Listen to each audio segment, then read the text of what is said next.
Rose's Birthday Present by Alfred H. Miles. Where is Rose? Busy, as usual, with her mice and beetles, I suppose, father, answered Ethel. We have not seen her all this afternoon. She will probably be with you at tea time, said Dr. Sinclair, after which I should like you to ask her to come to me for a little while in the surgery. Very well, father, I won't forget. Dr. Sinclair retreated again to his surgery, which was arranged also as his library, knowing that his willing helper would not fail to join him there. I cannot think, said Maud, Ethel's sister, what that girl finds to interest her in all those horrid creatures, beetles and toads, and even snakes when she can get one. The other day I saw her handling a slowworm as if it were a charming domestic pet. It was enough to make one feel cold all over. Well, there is no accounting for taste. Rose never seems to care if she is asked to a party or not, continued Ethel, and she does not mind helping father with his work, which I always find so tiresome, for he is so dreadfully particular about it. Perhaps biologists are different from other folks. I sometimes think there is something uncanny and queer about them. I'm sure Rose is neither uncanny nor queer. She's just a brick, said Jack, a schoolboy of 14, who was enjoying a Saturday half-holiday at home with a new book, it being too wet to play cricket. She is always willing to do anything to help a fellow. Which means, said Ethel, that you always expect girls to be your slaves when you are at home. At this moment the door opened, and Rose herself appeared. Well, Rose, said Maud, have you pinned out a beetle or taught your pet ants to perform tricks? Not this afternoon, said Rose. I have had a delightful time with my microscope, studying spiders and drawing slides for the magic lantern to be used at my next little lecture to the GFS girls. That sounds dry and uninteresting, yawned Maud. Ah, here comes tea. By the way, father would like you to go to his study afterwards. Poor Rose, I expect he has some more tiresome work for you. Oh, don't call it tiresome, Maud dear, I quite enjoy it. It's a good thing you do. I hate being shut up there, it's such a bore.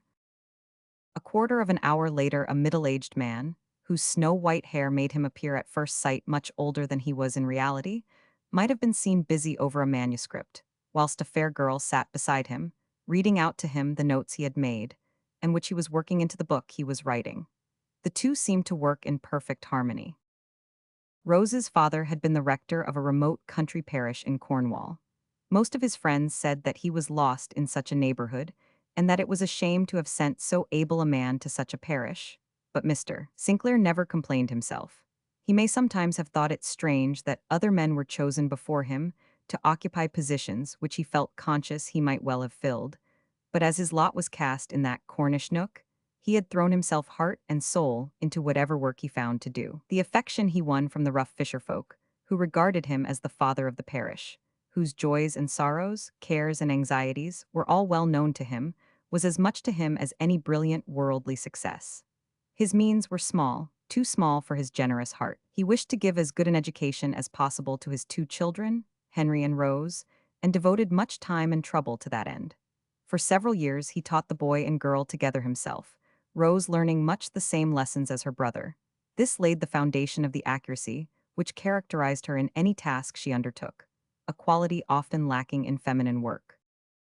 Mr. Sinclair had been a good student of natural history, and had written books and magazine articles which had been well thought of. Rose tried to follow her father's pursuit. She would spend hours in reading about birds and butterflies, and in making little researches herself. One of her greatest pleasures had been to help her father, either by taking notes for him or by writing at his dictation. She hoped herself some day to add to her pecuniary resources by writing for biological papers or even by giving lectures. But the happy home life in the Cornish rectory was to end all too quickly. Rose lost both her parents within a short time of each other. Her brother was at Oxford, working hard, and Rose was left alone and had to leave the home which was so dear to her. It was then that her uncle, Dr. Sinclair, without a moment's hesitation, offered her a home in his house. He did not listen to warning voices, cautioning him against burdening himself with the charge of another girl, for his own means were not large, and his family made many demands upon his purse. He was a physician whose career might have been a brilliant one had his practice been in London, but a fanciful and invalid wife had rendered this impossible, as she declared she could only exist in the pure air of the country. So he had reluctantly abandoned his cherished hope of working as a London doctor and had settled near a small country town in Gloucestershire, where he soon obtained most of the practice round. But his scope was narrow.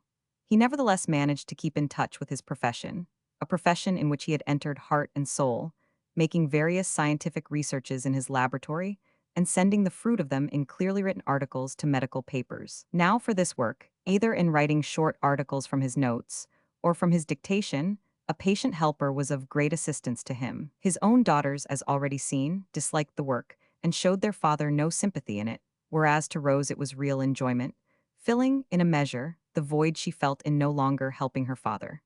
Between uncle and niece, a tacit sympathy had grown up. He encouraged her in her natural history pursuits and helped her to start the lectures she gave to the GFS girls in the neighborhood. The suggestion had seemed little likely to interest them, but Rose had been so clear and explicit that the girls soon became eager for them. Time went on in this way, when something happened which was again to change Rose's circumstances.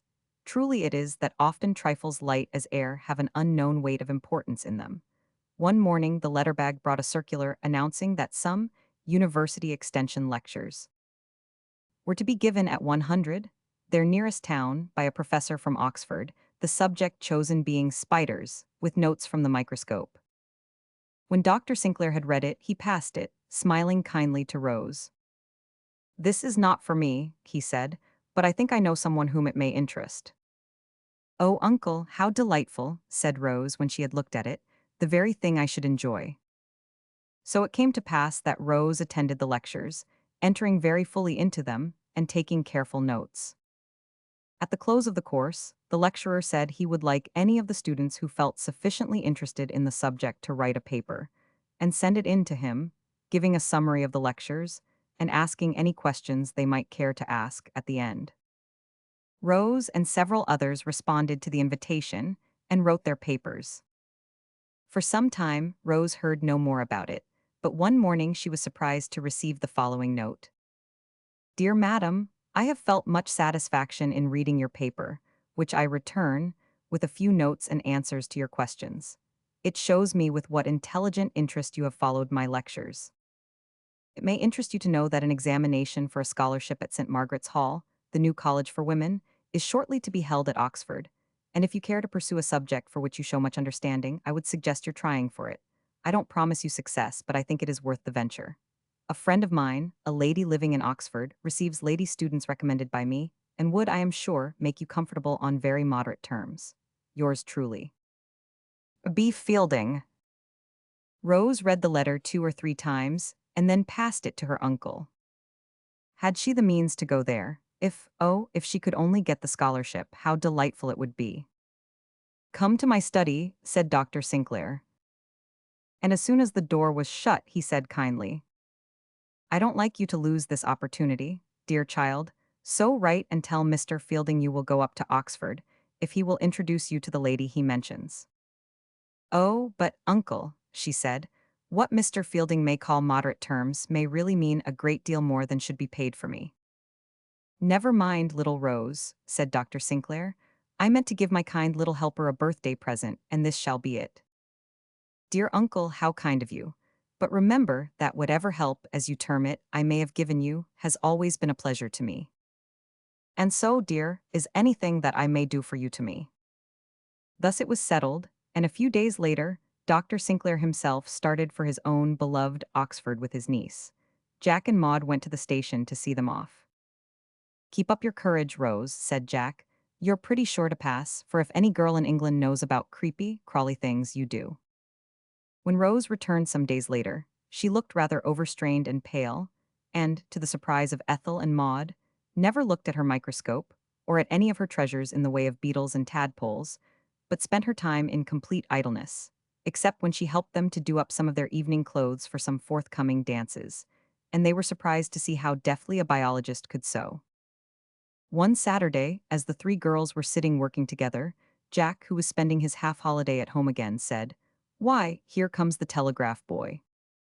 "Run and see who it is for," said Ethel, who had lately shown much more sympathetic interest in Rose, and who began to realize that if Rose obtained what she was so keenly set on, She, as well as others, might miss the cousin who had been so kind and so unselfish an inmate of their home. Run and see, Jack, and if it is for any of us, bring it here. Rose looked very white, but did not look up from her work. Addressed to Miss Rose Sinclair, said Jack, who soon returned. Rose took the telegram with trembling fingers and then tore it open. It announced the following. Rose Sinclair passed first. Awarded scholarship St. Margaret's for 3 years. Oh, Ethel, said Rose, it is too good to be true. I knew you would pass, said Jack. I always said you would, didn't I now? Well, said Ethel, we ought to be very glad for your sake.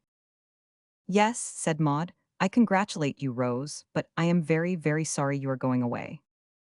Are you, dear? Said Rose. I also shall feel lonely without all of you in this my second home. But let us go and tell Uncle, for I consider this his special birthday gift to me. So it is, said Dr. Sinclair, who appeared at that moment. Then your old uncle is much gratified in sending his niece to Oxford, but he will miss his little girl very much. Rose distinguished herself even far above Jack's expectation. After she had concluded her college course, she devoted her time and knowledge to giving lectures, for which she received remuneration, also to writing articles for magazines, and subsequent events led to her settling in Oxford.